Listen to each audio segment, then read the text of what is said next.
ஞாயிற்றுக்கிழமை அன்னைக்கு மதிய உணவில் அசைவம் சேர்க்காத சைவ உணவாக இந்த பூசணிக்காய் கூட்டை கொடுக்க ஆரம்பிங்க. ஒரு மாதம் கொடுத்து பாருங்கள். இந்த பிள்ளைங்களோட படிப்பு, ஆரோக்கியம், மோஷன் போகிறது, குழந்தை நல்லா சிறுநீர் கழிக்கிறது, பெண் குழந்தையாக இருந்தால் மாதவிலக்கு சீராகிறது, தலைவலி வராமல் இருக்கிறது, நிறைய மாற்றங்கள் வருவதை பார்க்க முடியும்.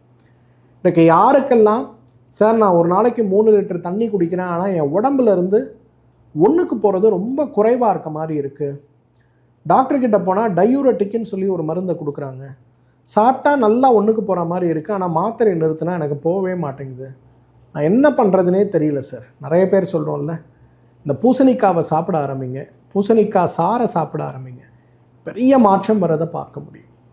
நம்மில் நிறைய பேருக்கு பார்த்திங்கன்னா ஒற்றை தலைவலி, மைக்ரேன்னு சொல்லுவாங்க. அதுவும் அந்த கோடை காலத்தெல்லாம் சொல்லவே வேணாம். காலையில் எழுந்து சன்லைட்டை பார்த்த உடனே உங்களுக்கு தெரியும், பெரிய அளவில் உங்களுக்கு தலைவலி வந்துடும். அப்படியே அந்த பித்தம் அதிகமாகி உமட்டல் ஏற்பட்டு வாந்தி ஏற்படும். வயிற்றில் இருக்கக்கூடிய கடைசி துளி பித்தம் வயிற்றை விட்டு வெளியேற வரையிலும் உங்களுக்கு பெரிய பாதிப்பு இருக்கிறத நம்ம பார்க்க முடியும்.